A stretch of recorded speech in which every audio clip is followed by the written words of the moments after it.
Joining me at Edgar Street, Tim Harris against Brackley today. That looked a tough proposition to take Brackley on in hot conditions.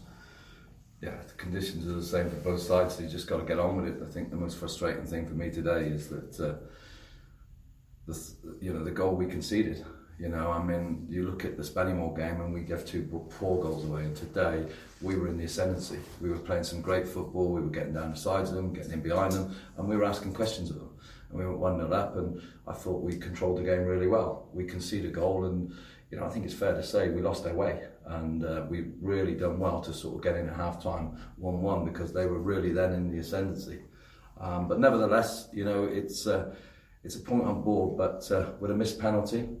Not a particularly great second half performance, but the lads stuck to it, and we've got a point where we probably should have had 3.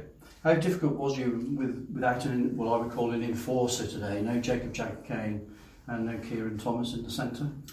Yeah, I think, look, we always knew that with 8 games in a short space of time, things were going to be difficult. People were going to pick up knocks and niggles. You look at the way Simo's played the last couple of games, he's been a real focal point of our attack. And you have a squad and they come in and they do it. And at times I thought we played some really good football. At other times, certainly when we went behind, as I said just now, we really didn't get a foothold in the game. Seems to lose your way a little bit at times. Brackley, once they got on top, they seemed to generate a lot of pressure, which you withstood for most of the time. But it was just that inability just to step up again. Yeah, I think you've got to look at Brackley. They've been together a long time. They've got a lot of experience together. They're well drilled. They're well organised, and they're very difficult to break down. They don't concede a lot of goals. And I think you've got to give them a bit of credit because they did get hold of the game after we conceded the goal. How encouraging was it from you, from a league point of view, that both teams seem to be going for the win today, to the end of the match? Well, we probably should have had it. And saying that, I think Jordan Cullen and Leibman's made a great block on the line, and Brandon Hall's put off a good save. So that's the way it goes, and I think they'll be happy to come away from here with a point. What did you make of the penalty? That's the new ruling. Ball hits the arm, it's a pen. I don't want to stand here and say I didn't see it, but it looked a little bit harsh from my point of view. But hey, we'll take it. But the biggest disappointment was we never took advantage of it. I've seen Tom Evans convert so many different style penalties. It was a shock he hit it over the bar, really. Yeah, I mean he's scored a few penalties since he's come to the club, and you would rely on him to do it. But that's the way it went today, and we've just got to take it on the chin. And I've said to them in there that an overall performance wasn't where we need to be, and it wasn't fluent as we like.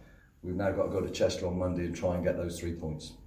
Talking about Chester, how many of the players that have got knocks will be available on Monday? I think tomorrow will be better to assess that situation. I don't think Kieran Thomas is too far away. Mike Simons, it probably is touch and go, and the same with Jagger Kane. He might have an opportunity to play on Monday. Because it was your first game in charge away at Chester last year. It didn't go the way that you were looking. Absolutely. But things have moved on. They're a very tough team to play at home, but I suppose you have got that momentum from the start of the season.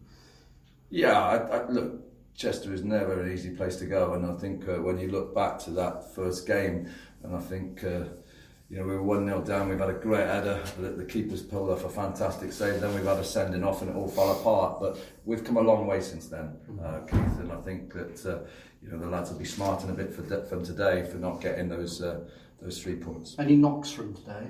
Not that I'm aware of, no. I mean, Rowan was complaining a little bit about a tight hamstring, but I think that's only a little bit of fatigue. I'm sure he'll be okay. It'd be amiss of me not to ask you about changes in terms of the head coach and manager. Have interviews been made? Well, look, I had a conversation with the lads on Thursday night at training, because after a period of time, like the initial sort of things when it happens, then the players have remained focused, and they've put in some couple of really good performances. And I think what happens then is that after a period of time, the names get bandied around, and we've all heard the different names get thrown about, oh, he's coming in, he's coming in. And I said to them, look, you can't affect it. We're in the middle of a process. The process hopefully won't take too long, and then we'll get on with it and get this show on the road. I mean, how close is there, say, to a shortlist? Look, as I said, we're in the middle of a process. you know, and that process will hopefully be sooner rather than later. That's all I can say. Is your name going to be in the frame? Absolutely no chance. Thank Does you. that answer that question? Thank you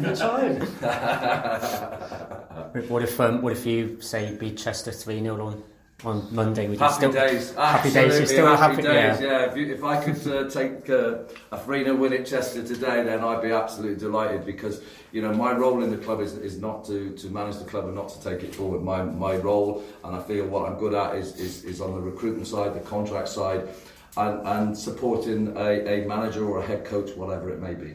And the Chester game's obviously only 48 hours after today. Probably be another hot afternoon. By the sounds of it, it's going to be up around the 30s, so yeah, definitely it's going to be a hot afternoon. So, you know, it is difficult out there with the heat, but as I said earlier, it's the same for both sides. And Liam Bishop back in the squad today, just to fill in some gaps, was it? I've got a lot of time for Liam Bishop, to be quite honest with you. I mean, he came in pre-season, and I think he was unlucky not to get something at Newport. He's a young lad, and obviously everybody knows him from the youth setup here. He's got bags of energy, bundle of fun, and you know, he's got a good future in the game. He's got to work hard at it. He's got a lot to learn. He's got to develop. He's out on loan at Mangotsfield at the moment, but we don't want to get him cut-tied just in case, because like today we've got a load of injuries, we might need him, and it was nice to throw him on for the last 5 minutes and just hope that he could have nicked it, but it wasn't to be. Last couple of games you've played Raheem Hanley as a left back. Obviously someone who can play left wing or left back. Have you seen his performances lately? Well, I think, you know, you saw against Telford how solid we were, and you know, Raheem had a little groin. He's still struggling a little bit with that at the moment, and we put Jared over on the left and Kieran on the right, but obviously the last couple of games we've not had Kieran, so you know, it is a case of, you know, with the games coming thick and fast, we do sort of look to try and keep that energy and that enthusiasm within the squad, and unfortunately with the number of games we've got, then sometimes you've got to give some players some rest. And lastly, about the managerial position, are you playing a role in the recruitment side? Are you looking at who's putting a name forward, or is it purely down to the board on drawing up a shortlist? I told you before is that I'm part of a process, and it's the club's process. My role here is not to be manager of Hereford or head coach of Hereford. My role is to assist the board in making decisions, and you know, I'll be part of that. Okay, thank you. Okay.